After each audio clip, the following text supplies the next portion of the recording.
तर 12 ते 15% मराठी लोक तुझं राजकारण संपवल्याशिवाय राहणार नाहीत असं अविनाश जाधव यांनी थेट इशारा इथल्या आमदारांना दिलेला आहे। परवानगी न दिली त्यामुळेच इतके लोक रस्त्यावर जमले। खरं तर पोलिसांनी असंच करत राहावं। नरेंद्र मेहता यांच्यामुळेच हा मोर्चा निघाला आणि त्यांनीच व्हिडिओ सुद्धा व्हायरल केलेला होता असं अविनाश जाधव यांनी म्हटलंय। तर आपापसात आता वाद करायचा नाहीये, मराठी माणूस म्हणून एकत्र आलं पाहिजे असं अविनाश जाधव यांनी म्हटलेलं आहे। सरनाईकांसोबत जे झालं ते योग्य नाही, आता वाद नको, मराठी म्हणून एकत्र राहायचंय, मराठी महाराष्ट्रासाठी म्हणून कायम एकत्र राहायचंय असं अविनाश जाधव यांनी म्हटलं। परंतु शेवटी एकनाथ शिंदे साहेब, देवेंद्र फडणवीस साहेब हा विकासाचा महामेरू त्यांनी आपल्या खांद्यावर घेतलेला आहे आणि विकासाच्या बाबतीत आज ते पुढे आहेत आणि त्या माध्यमातून आम्ही सगळे त्यांचे सहकारी म्हणून काम करतोय।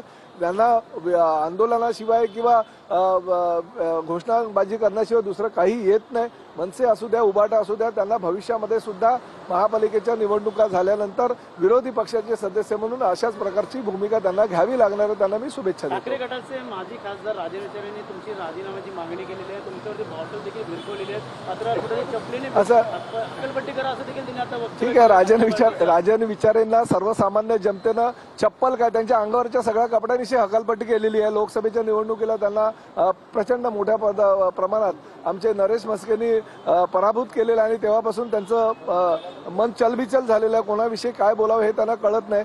त्यांची जी भूमिका आहे ती उभाटा पक्षाला योग्य आहे, त्यांची भूमिका त्यांनी घ्यावी। आम्ही मात्र विकासाचं काम करत राहू। कुठेतरी तुम्हाला या ठिकाणी येण्यासाठी अडवण्यात आलं होतं या मोर्चेकऱ्यांनी, काय वाटतं एकंदरीत? नाही, मला कुठेही अडवण्यात आलेलं नाही आणि प्रताप सरनाईक सक्षम आहे। प्रताप सरनाईकांनी कोणी अडवण्याचा प्रयत्न केला तरी प्रताप सरनाईक काय कोणाला भीक घालणार नाही। गेली 20 वर्षे हा मतदारसंघाचं मी प्रतिनिधित्व करतो, त्यामुळे आम्हाला काही फरक पडत नाही। जर पत्र दिलेलं आहे राजेंद्र, तुम्हाला काय होतं असं तू काय झालं असतं नाही, अशी बघा अशा प्रकारची काही पत्र वगैरे मी वाचत नाही। मी ह्या जबाबदार मंत्री आहे ह्या राज्याचा आणि जबाबदार मंत्री म्हणून माझ्या नेत्यानं, माझे जे मुख्य नेते आहेत एकनाथ शिंदे साहेब यांची जी भूमिका आहे ती सर्वसामान्य जनतेला पटावी, त्यांनी केलेलं काम सर्वसामान्य जनतेपर्यंत पोहोचवावं म्हणून मी ते पत्र दिलेलं आहे। त्यामुळे माझ्या पत्राला फार मोठी किंमत सर्वसामान्य जनतेने आणि मराठी जनांनी दिलेली आहे। तुमच्या पत्रानंतर त्यांना पत्र काढावं लागतंय, त्यामुळे पूर्ण सार्वजनिक काढावं। त्यांना ते पत्र खेळतात, त्यांना आयुष्यात आता पत्रच खेळायचं, कारण महापालिकेच्या निवडणुकीला सुद्धा ते निवडून येऊ शकत नाही। मराठी हृदय म्हणून तुम्ही पत्र उल्लेख केलाय। नाही, शेवटी कसं आहे, एकनाथ शिंदे साहेबांनी गेल्या 3 वर्षाचं काम जे त्यांचं आहे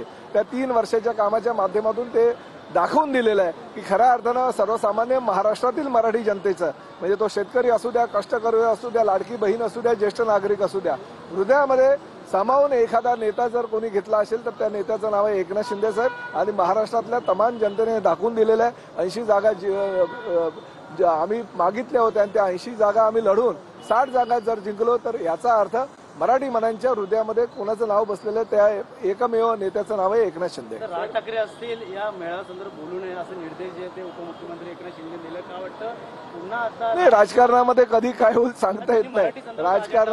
राजकारणामध्ये कोणी कोणाचा कायमचा शत्रू नसतो, कोणी कोणाचा कायमचा मित्र नसतो, हे प्रत्येक वेळेस दाखवून दिलेलं आहे। 19 वर्षानंतर राज ठाकरे जेव्हा उबाटाच्या कार्यक्रमाला एकत्रितपणे असतात त्याच वेळेस आपल्यालाच कळलं असेल की कोणी कोणाचा कायमचा शत्रू नसतो, मित्र असतो।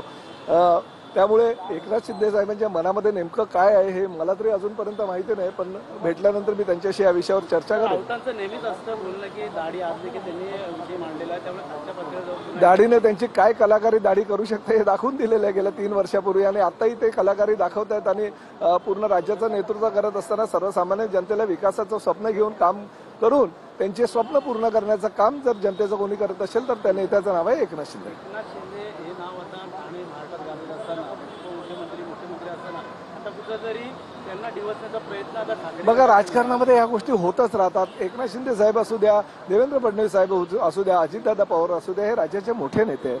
त्यांना डिवचणं म्हटल्यानंतर त्यांच्या पक्षाला डिवचण्यासारखं होतं, त्यामुळे विरोधी पक्षाचे लोक हे करणारच।